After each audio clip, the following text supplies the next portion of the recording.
In this next segment, we will move from discussing how some materials escaped Earth and come back to the escaping floodwaters of the Great Deep. Any theory of Earth's geology must explain the sedimentary layers found on the continents and on the ocean floors. What produced them? What was the mechanism? Uniformitarians say billions of years of weather, wind, erosion, coral formation, and ocean evaporation produced these sediments. Hydroplate theory's explanation of sediments is found in the materials of granite and the mantle floor that made up the subterranean chamber. The mechanism was the escaping high-pressure supercritical water, which easily ground and eroded the surfaces of the granite and mantle. So the fountains of the deep were full of tiny particles ground from these two surfaces. In addition to this grinding action, it is important to remember that the granite walls of the widening rupture were extremely unstable, since any rock below 5 miles was now unsupported and therefore was crushed, crumbled, pulverized, and ejected by the high-velocity upward flow. Of course, this was happening on both sides of the widening gap. This gap rapidly grew, putting great distance between the now separate sections of the plates which would eventually become the continents. As the lower structural support washed out, suddenly the upper rock had no support, so it sheared and slid down into the flow with the same pulverizing results. So this accounts for the erosion and particles, but what about the cementing agents? Remember that for centuries, the supercritical water had dissolved minerals from the walls of the chamber, precipitating a mushy blanket of minerals onto the chamber floor in a process called outsalting. So the escaping water swept up this loose mix of minerals, including limestone, silica, salt, dolomite, and other ores. At the surface, these minerals became the cementing agents that locked sedimentary particles together, forming the sedimentary rocks we know today.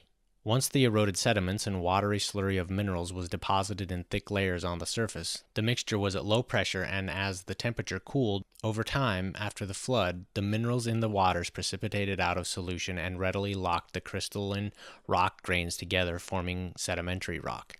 This is the only explanation which provides adequate reason for why such thick, vast layers spanning continents are found to be so consistent and remarkably pure throughout.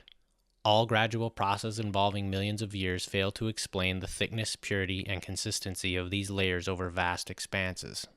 So we've just explained how sedimentary rock was ground and cemented and why the layers are so pure. But what caused the vertical layers to form all at once? And why are they neatly stacked on top of each other with sharp, undisturbed boundaries and no signs of erosion? Biologic evolution heavily relies on the geologic column as evidence to justify the theory that life evolved over eons of assumed time. But if thick layers do represent vast ages of time, why are they not eroded due to exposure to weather? Is there a better explanation for how these layers formed? Are there other mechanisms that explain these layers? Geologists often scoff at a global flood, claiming there should be a layer in the geologic column containing all forms of flora and fauna if it were true. Since there is no such layer, they conclude a global flood is merely a myth. However, they fail to comprehend the true power and forces described in the Genesis account. Few understand the sorting capability of liquefaction. As we'll soon see, many overlook that the entire geologic column is the layer that they are looking for as evidence for the flood. So the no geologic evidence argument appears to be a case of missing the forest for the trees. Anytime objects fall through a liquid or liquid is forced up through objects, liquefaction can occur. The natural result of liquefaction is that it sorts materials according to size and shape. Assume all these objects were the same density. Their shape and size alone would cause them to come to rest in layers as a function of how fluids flow over their unique surfaces. If these same size and shape particles had different densities, however, they could sort much differently without respect to size or shape. Different combinations of these properties for each particle will give different layering sequences. Sharp, even layers can form as particles are sorted by the liquefaction process. As loose sediment particles were laid down in mineral-rich waters during the flood, liquefaction occurred on a global scale in several ways. First, sediments falling through floodwaters experienced initial sorting as we just discussed. In addition, the tidal pull of the moon was unimpeded during the flood, with no continental slopes to crash into, so tides rose and fell up to 200 feet twice a day. High tide forced water down into these loose sediments. Low tide allowed the water within the sediments to rise up through them, while again causing liquefaction and further sorting. Then, as high tide came, the sediments were again pushed back down as the water was forced through them. Realize too that heavy rain and sediments were continuously deposited over time. So as initially sorted layers were buried and protected, the tidal liquefaction process began again on the newly deposited sediments above. This time variable and the phenomena of lensing prevented absolute perfect sorting of the geologic layers by size and shape and density. Rather, patterns of sedimentation tended to repeat. Probably the biggest driver of liquefaction was occurring from forces below the layers as well. The up and down motion or flutter of the granite plates produced extreme wave heights and much liquefaction. Today, liquefaction is observed when only a portion of a continent moves slightly for just a few minutes during an earthquake. Now imagine the effect of an entire continent blanketed with loose watery sediments undulating for weeks. This movement arranged deep sediments more tightly, so the water in between again was forced up through the particles above. There was one other event during the flood which again produced mass liquefaction in the sediments. Hydroplate theory refers to this as the compression event. We'll cover this last liquefaction episode later when discussing the compression event. During liquefaction, another phenomenon is observed that should be realized. As differing sediments were sorted at different times, fine layers of clays and mats of uprooted vegetation were sorted within the layers and became trapped between layers of looser materials. As liquefaction cycles continued to occur, water from below ran into these fine, densely packed layers and retarded the flow up toward the surface. This produced pressure against the dense layer, which lifted all the layers above, producing water lenses within the layers. In this condition, water actually flowed uphill since pressures were lower upslope. Any low-density materials like vegetation or animal bodies were swept along these flows, producing coal seams, oil deposits, and many mixed fossil boneyards uncovered today. Just as particles were sorted by density, shape, and size, flora and fauna were also sorted. This is why so many of the same types of plants and animal fossils are found in the same layers worldwide. It is not evolution over time, it was the mechanism of liquefaction at work. This explains why some fossils are found in, quote, the wrong layers, and why polystrate fossils are found penetrating multiple layers that allegedly formed over millions of years. For one theory, these are expected results. For the other, they are a mystery and therefore must be ignored. In fact, you can see liquefaction and lensing for yourself by experiment. Get a couple of 2-liter plastic bottles and fix them to a teeter-totter arrangement. Fill one bottle halfway with any combination of mixed soil you wish and connect the hose between the bottles. Then add water to the other bottle and slowly tip them. After many back and forth cycles, layers and lensing will appear, until you have this. I saw water lensing between layers in this small-scale setup as well. So the next time anyone says the evidence of a global flood does not exist, consider that perhaps the evidence is all around us, including the dead things, called fossils, beneath our feet. Obviously, fossils can only form if the animals or plants are rapidly buried and preserved in sediments. In addition to explaining the origin of sediments themselves, the grinding away of sediments from under the plates produced another feature shared by all continents. Naturally, most material was removed near the nozzle area, where the velocities were the greatest. The flow acted like a belt sander under the plates, causing a gradual thinning and tapering of the plate perimeters for hundreds of miles. At the same time, as flow and sediments rocketed out from the base of the crack, it expanded and somewhat uniformly beveled the edges of the plates. This tapering and beveling is seen on all continents today as continental shelves and slopes. As plates were eroded, the crack widened and continued to do so until it was a gap hundreds of miles wide. As this happened, the explosive launching power of the fountains decreased, so heavy, constant global rain soon ceased. According to Genesis, the continuous heavy Geshem rain stopped after 40 days. Geshem is Hebrew, describing heavy, violent rain. Hydroplate theory sees the heavy rain as having a cause-effect relationship with the fountains of the deep. Notice the initial cause described in Genesis 7:11 was the bursting of the fountains. Then heavy rains are mentioned.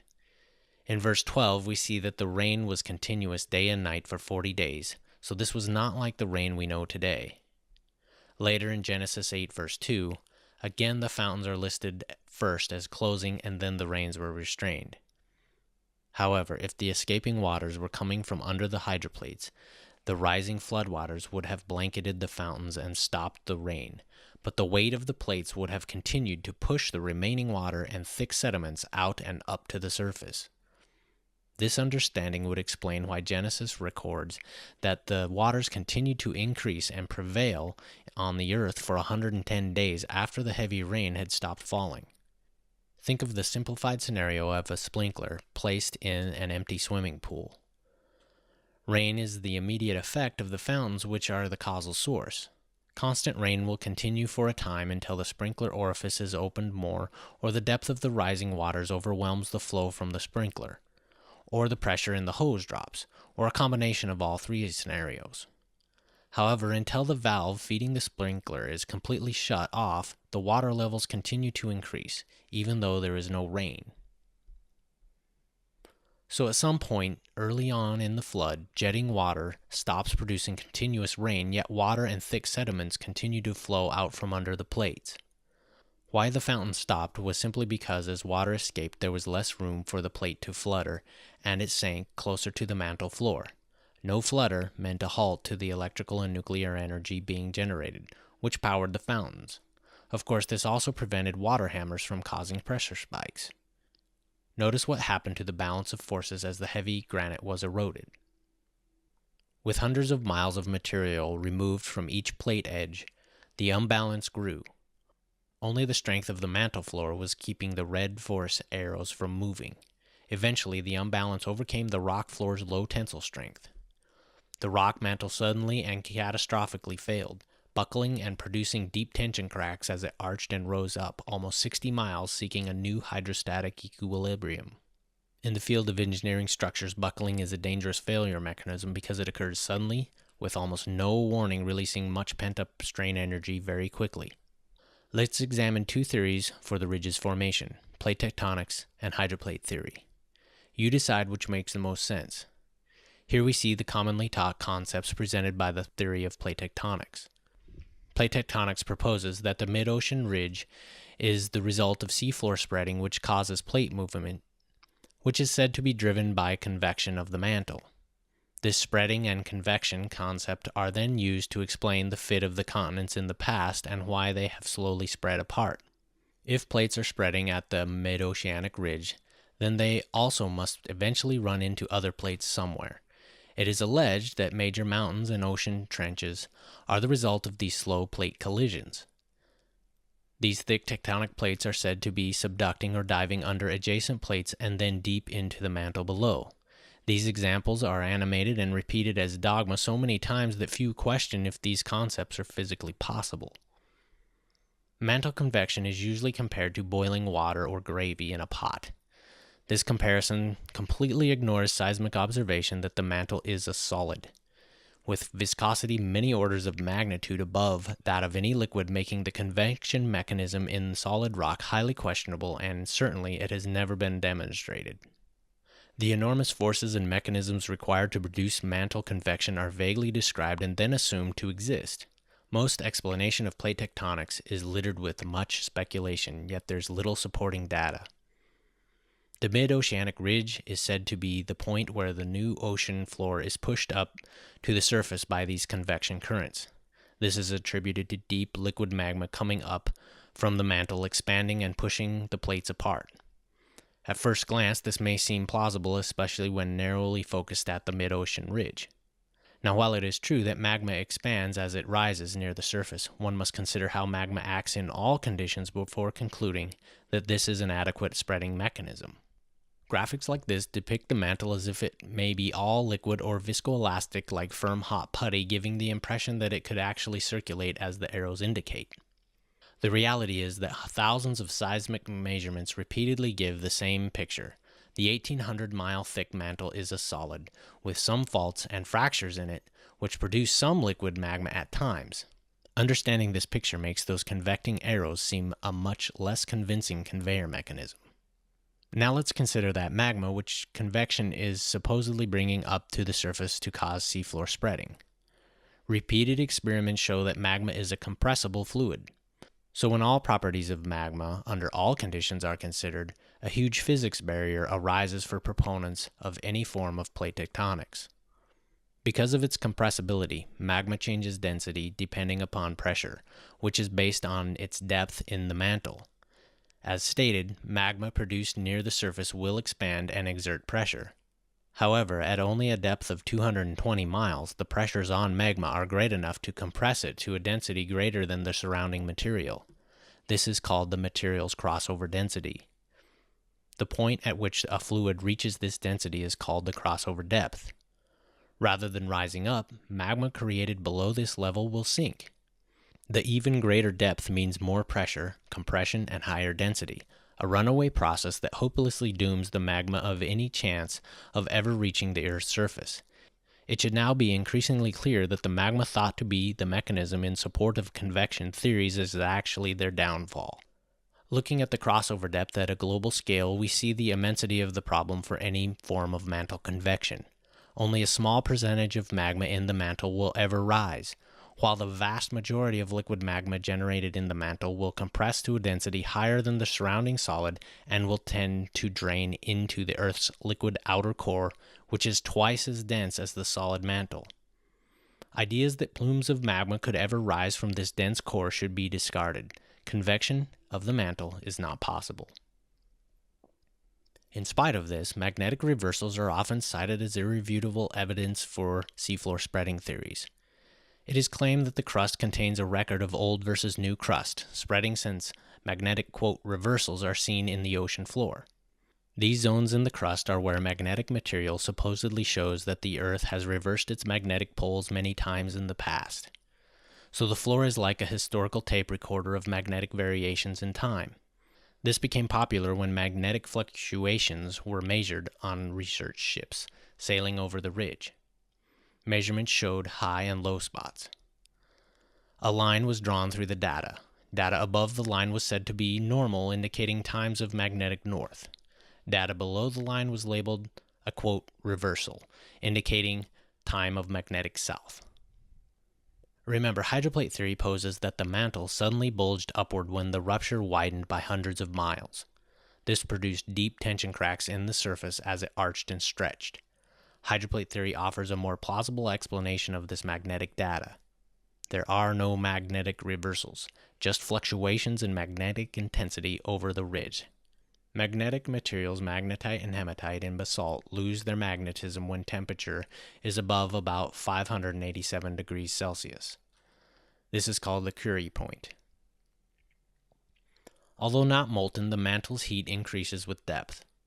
The deep tension cracks allow seawater to circulate and therefore cool more magnetic material per unit area near a crack. So areas near the deep cracks are more magnetic, while areas far from deep cracks are hotter and less magnetic. The result is magnetic fluctuations as one passes over the ridge's many deep tension cracks. Rarely presented is the fact that these same fluctuations are also measured as one moves parallel with the ridge. Remember, the ridge's cracks run both north-south and east-west. If you cut through the view of the ridge along this dotted line, we'd see this. The same magnetic fluctuations are measured. Why is mantle convection in this direction never proposed? So again, we see that when all the data is considered, seafloor spreading theory lacks consistent explanation, while hydroplate theory provides a straightforward and consistent explanation of what is observed that matches all of the data. The mid-oceanic ridge has unique repeated topography. It has a unique system of deep cracks. The largest and longest cracks always run perpendicular to the ridgeline. These are called fracture zones, which dominate the pattern. The crest of each section of the ridge is always bisected by a wide, deep crack that always runs parallel with the ridgeline, called an axial rift. Large axial rifts are flanked on either side by many adjacent small cracks called flank rifts. Rifts stop at fracture zones because the stress concentration at the tip of the propagating crack cannot pass through the rock that is not highly stretched. Notice how often rifts in one section of the ridge do not align with rifts in the next section of the ridge. Seafloor spreading proponents attempt to explain these features with a complex series of movements and shifts. All this shifting of sections back and forth is alleged to be occurring at the same time the seafloor is spreading away from the ridge in two directions. Hydroplate theory maintains that all these are simply deep tension cracks, and their unusual pattern is merely a record of a unique failure mechanism of the material which explains why the cracks are perpendicular and why fracture zones always dominate. When in bending, plates develop cracks that form parallel with the bending axis. As is commonly done when teaching material mechanics, I've illustrated this using foam to exaggerate the deflection and to aid in visualizing these concepts. I sliced the same piece of foam in two perpendicular directions. The two pictures are of the same piece of foam. As you can see, when bending occurs along a single axis, only one group of simulated cracks opens up in the foam. To get the tension cracks to open in two directions, the plate must experience bending in two axes. Here again is the same foam sample bent over an exercise ball, so when the spherical mantle foundation was exposed and sprang up, it buckled and stretched in two directions, which resulted in two perpendicular series of cracks forming almost simultaneously. I say almost simultaneously because the timing of the crack formation is the reason that the fracture zone cracks dominate, and why rift cracks cannot cross fracture zones. Fracture zones are not due to complex shifting of faults. They simply had a head start on the rift cracks as erosion of the granite plates progressed above. We've been following the balance of the blue versus the red force arrows in 2 dimensions. But consider what was happening in the 3rd dimension along the ridgeline. While there were a few unsupported forces perpendicular to the open crack, there were many more unsupported forces along the length of the crack.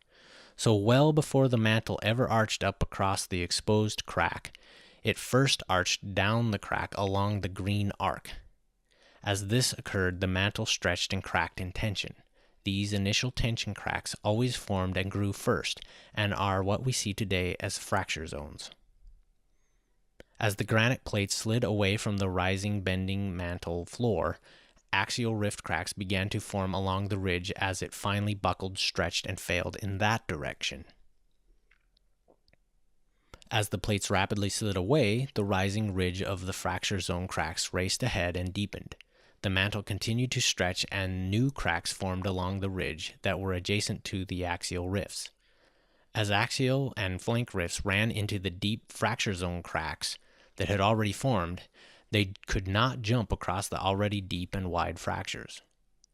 Precise measurements of the ocean's surface affirm hydroplate theory's idea that fracture zones are actually deep open tension cracks rather than shear planes along shifting faults. Sea level is not actually level because Earth's gravity is not the same in all locations. Large massive objects like island chains or the mid-oceanic ridge gravitationally pull the surrounding water up toward them.